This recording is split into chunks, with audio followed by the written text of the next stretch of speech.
Western is boomer, noir is zoomer. There are two film genres that heavily exemplify Faustian man. These are the Western and the noir. He's looking at you, kid.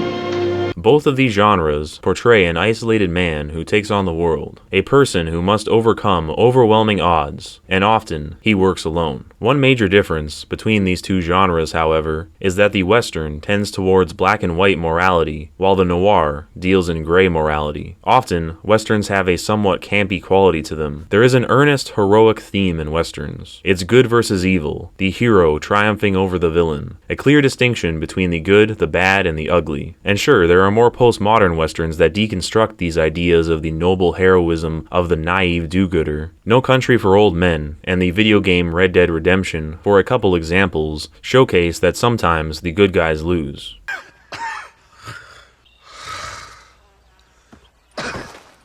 However, overall, Westerns are a celebration of the hero. The good guy, who sure, maybe is an outlaw of some sort, but is typically a petty criminal, or wrongly accused and misunderstood. He takes on the actual bad guys, whether that be organized crime, corrupt officials, or a simple bank or train robber. The cowboy saves the day. He may be celebrated as a savior, and sung about in folk tales, or maybe he is somewhat met with indifference by those he has saved, but goes on nevertheless to fight another day, ready to take on another foe tomorrow, content with the knowledge that he has done a good deed and that the people are better off because of his actions. Noirs, by contrast, do not have this tone at all. Noirs don't really have good guys in them. Everyone, every single person, is morally questionable. The so-called good guys and bad guys often work together, and typically betrayals and backstabbings are common. No one really knows who they can trust. Often, the protagonist will doubt himself and questions his own intentions. The hard-boiled hero does not possess the certainty that the cowboy had. The heroes in noir stories may even discover that the cause they fought for was not nearly as noble as they originally perceived, and they may also feel powerless to make any meaningful change in the world they live in. I will also state that these genres are not as niche and outdated as you might expect. While both noirs and westerns may seem to have had their heyday somewhere between the 1940s and 1980s, and we have stereotypical conceptions of what these genres are, we think of John Wayne in Casablanca, for example. Even if you've not seen either of these, this is what the collective consciousness stereotypically views these genres as. There are films, however, that people do not tend to consider westerns or noirs that I personally believe very much do qualify. Star Wars, for instance, since I must always bring up Star Wars. I see the original trilogy as a western. All the Tatooine stuff is the most obvious western-influenced part. However, even the whole Endor segment in Jedi, where they have to break into the enemy base with the help of a local tribe, just screams classic western. There are clear good guys and clear bad guys. It is the triumph of good over evil. The heroes save the day, and the galaxy celebrates. In opposition to this, I see the Star Wars prequel trilogy as being a noir. It takes influence from cyberpunk like Blade Runner, which is considered neo-noir or neon noir, and I think that this aesthetic is very clearly present in Coruscant.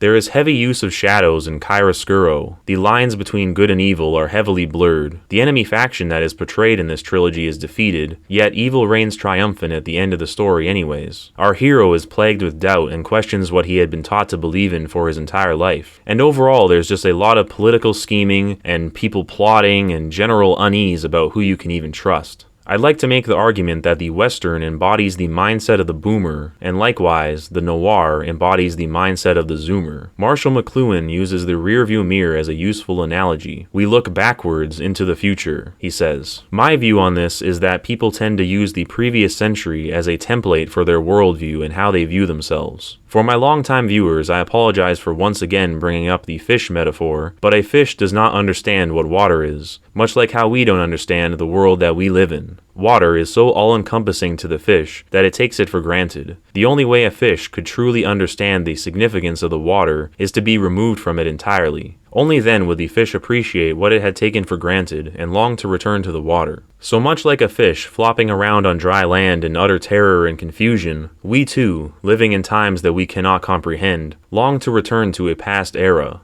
We want to return to the waters that were familiar to us, so to speak. We tend to look at the previous century as the one we should emulate, as these waters are well defined and we know what to expect. So for the boomers, growing up in the 20th century, they emulated the 19th century. They LARPed as cowboys in ye old Wild West. You can very much still see this in boomers today. There is this sort of cowboy libertarianism that embodies much of the boomer generation, as well as Gen X. The idea that a lone boomer outlaw is going to take on this immense bureaucratic network by himself, or even that a small group of rebels could take on the empire, is a bit ridiculous. I do not throw this out there lightly, by the way. I really do wish we could just overthrow the empire and ride off into the sunset happily ever after. But life is not so simple. As for the Zoomers, growing up in the 21st century, they emulated the 20th century. Zoomers will typically idolize a past decade, often one between the 1950s and 1990s. They enjoy cyberpunk and retro aesthetics. All their entertainment consists of remakes and sequels to 20th century media, and often takes place in the 20th century as well. The characters that they relate to are not cowboys and outlaws taking on the man, but rather atomized and alienated individuals struggling to find their place in the world. The Zoomers are LARPing as boomers, which is quite ironic. Boomers were in real rock bands, while Zoomers grew up on Guitar Hero, and those boomer rock stars themselves were pretending to be cowboy outlaws.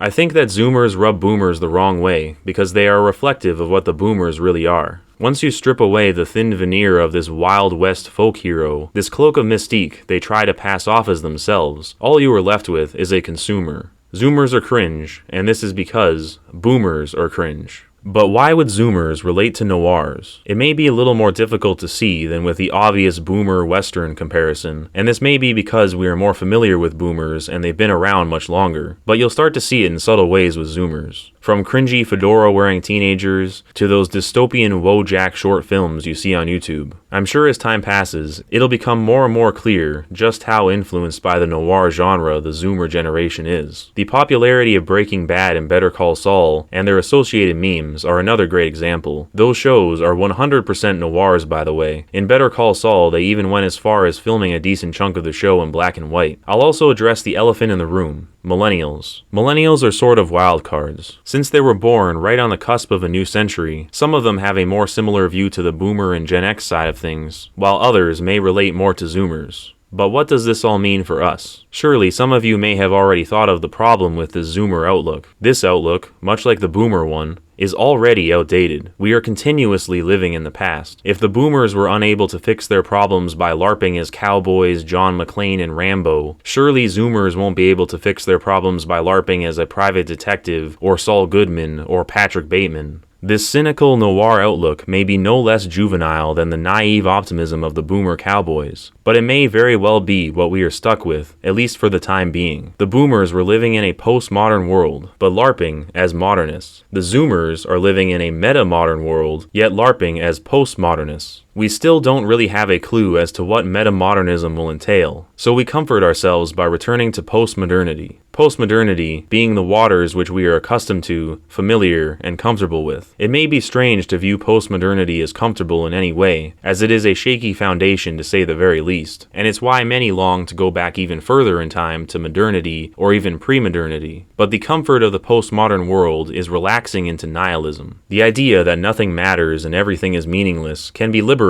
to people. It removes responsibility and allows you to live guilt-free, which is why Zoomers are drawn to it. I have been seeing a strong 90s nostalgia popping off as of late. One side longing to return to a time before things were quote-unquote woke, and the other side longing for a time before people were calling everything quote-unquote woke. People want to return to a postmodern world where boomer apathy was running rampant and no one really cared about anything. Zoomers idolized Kurt Cobain because he represents the 20th century postmodern nihilism at its peak. The artist is the only person who truly lives in the present, after all. So what can I even say about all this? Surely, I'm no exception. Am I really the one person who is truly meta-modern and just way ahead of my time? Or more accurately, living in the present as opposed to the past like everyone else who is looking through this rearview mirror? Perhaps I am condemned to just be another nihilist, a boomer 2.0. Then again, perhaps not, since I bothered to make this video. Maybe, to be meta-modern is to find meaning even in this. To be this amphibious creature that belongs neither on land nor in the water, but can appreciate both. Maybe metamodernism is impossible, but that could just be nihilism trying to lull me back into an apathetic stupor. Maybe metamodernism is worth striving for, even if we never achieve it. I must say that I originally intended this video as an interesting exploration of film genres and how they correspond to generations, but it ended up getting a lot deeper than I expected. But that's how it goes. Our acculturation continues. Alright, Pinhead, your time is up. Who you called Pinhead? I lost something once.